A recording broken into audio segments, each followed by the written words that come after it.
Hello friends, welcome to my channel. நான் உங்க சூரஜ். இன்னைக்கு நம்ம பார்க்க போறது கேரளால ஒரு காலத்துல உண்மையா நடந்ததா சொல்லப்படுற ஒரு செய்தி. இதுக்கு ப்ரூஃபா கேரளால கோட்டயம் அப்படிங்கிற டிஸ்ட்ரிக்ட்ல குமரநல்லூர் அப்படிங்கிற ஊர்ல இன்னுமே இந்த வீடு இருக்கு. அது இப்பவும் ஒரு டூரிஸ்ட் பிளேஸா பலராலையும் பார்க்கப்படுது. சரி வாங்க ஃப்ரெண்ட்ஸ், கதைக்குள்ள போலாம். ஒரு நாள் ரெண்டு நண்பர்கள், ஒரு பட்டதிரியும் ஒரு நம்பூதிரியும். பட்டதிரி அப்படிங்கிறது நம்பூதிரி காஸ்ட்லயே ஒரு பிரிவு. குமாரநல்லூர்ல இருந்து கிளம்பி திரிஷூர் போய் திரிஷூர் பூரம் பார்க்கலாம் அப்படின்னு சொல்லிட்டு இவங்க ரெண்டு பேரும் கிளம்புனாங்க. திரிஷூர் பூரம் அப்படிங்கிறது கேரளால ரொம்ப ஃபேமஸான ஒரு ஃபங்க்ஷன். உங்கள பல பேத்துக்கும் அது தெரிஞ்சிருக்கும். அதுக்காக இவங்க ரெண்டு பேரும் நடந்து போய்கிட்டு இருக்கும்போது கொஞ்சம் இருட்டாயிருச்சு. இவங்க அப்படியே ஒரு காட்டு வழியா நடந்து போயிட்டு இருந்தாங்க. அந்த காட்டுல ரெண்டு அழகான பொண்ணுங்க நின்று இருந்தாங்க. அந்த ரெண்டு பொண்ணுங்களும் இவங்கள பார்த்த உடனே இவங்க பக்கத்துல வந்தாங்க. இந்த இருட்டுக்குள்ள எங்க போறீங்க அப்படின்னு சொல்லி கேட்டாங்க. அவங்க ரெண்டு பேரும் சொன்னாங்க, நாங்க திரிஷூர் பூரம் பாக்குறதுக்காக போயிட்டு இருக்கோம் அப்படின்னு. அதுக்கு அந்த பொண்ணுங்க சொன்னாங்க, இந்த நேரத்துல இந்த காட்டை கடந்து போறீங்களே, இந்த நேரத்துல யக்ஷிகளும் மோகினிகளும் இந்த இடத்துல இருப்பாங்கன்னு உங்களுக்கு தெரியாதா அப்படின்னு சொல்லி கேட்டாங்க. அதுக்கு பட்டதிரி சொன்னாரு, நாங்க இந்த ஊருக்கு புதுசு, அதனால எங்களுக்கு இதை பத்தி தெரியாது அப்படின்னு சொல்லி சொன்னாரு. அதுக்கு அந்த பொண்ணுங்க சொன்னாங்க, நீங்க இன்னைக்கு போக வேண்டாம், நாளைக்கு போங்க. ஏன்னா திரிஷூர் பூரம் அப்படிங்கறது 3 நாள் நடக்கக்கூடிய ஒரு விஷயம். அதனால இன்னைக்கு ஸ்கிப் பண்ணிட்டு நாளைக்கு போங்க அப்படின்னு சொல்லி சொன்னாங்க. இதை கேட்ட நம்பூதிரி சொன்னாரு, எங்களுக்கு இந்த இடத்த பத்தி தெரியாது, இங்கே தங்கறதுக்கு எங்கேயாவது வீடு கிடைக்குமா அப்படின்னு சொல்லி கேட்டாங்க. அதுக்கு அந்த பொண்ணுங்க சொன்னாங்க, உங்களுக்கு ஆட்சேபனை இல்லைன்னா நீங்க எங்க வீட்லயே தங்கலாம் அப்படின்னு.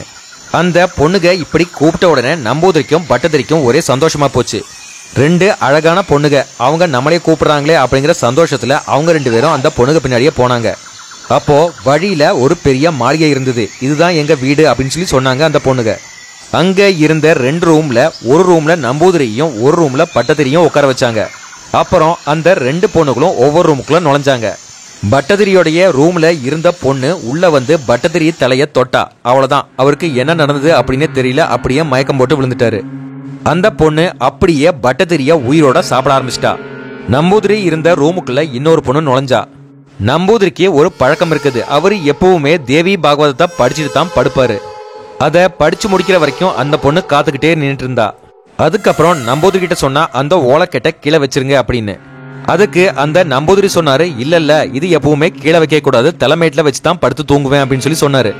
ஆனா அந்த பொண்ணு விடாம அந்த ஓலைச்சூடிய கீழே வைங்க அப்படின்னு சொல்லி கட்டாயப்படுத்திக்கிட்டே இருந்தா.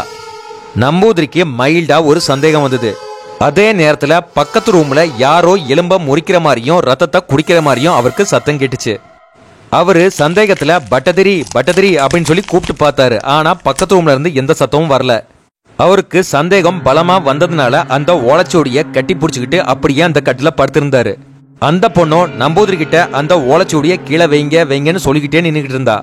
நம்பூதிரிக்கு தூக்கம் வந்தாலும் அந்த ஓலைச்சூடிய விடாம அப்படியே படுத்திருந்தாரு.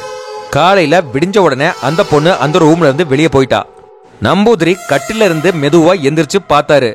பார்த்தப்போ அவரு உட்கார்ந்து இருந்தது ஒரு வீடே இல்ல, அது ஒரு பெரிய பனைமரம். பயந்து நடுங்கின அந்த நம்பூதிரி மெதுவா அந்த பனைமரத்துல இருந்து கீழே இறங்கி வந்தாரு. கீழே இறங்கி வந்து பார்த்த போது நம்பூதிரியுடைய டிரெஸ்ஸும் குடுமியும் நகமும் மட்டும்தான் கிடந்தது. உடனே அவரு திரிஷூருக்கு திரும்பாம தன்னுடைய ஊருக்கே திரும்பி போனாரு. அங்க பட்டதிரியோடைய மனைவி கிட்ட நடந்த விஷயத்த எல்லாத்தையுமே சொன்னாரு. அந்த நேரத்துல பட்டதிரியோடைய வைஃப் பிரெக்னெண்டா இருந்தாங்க. தன்னுடைய ஹஸ்பண்டுக்கு என்னென்ன காரியங்கள் பண்ணணுமோ அதெல்லாம் அவங்களே பண்ணி முடிச்சாங்க.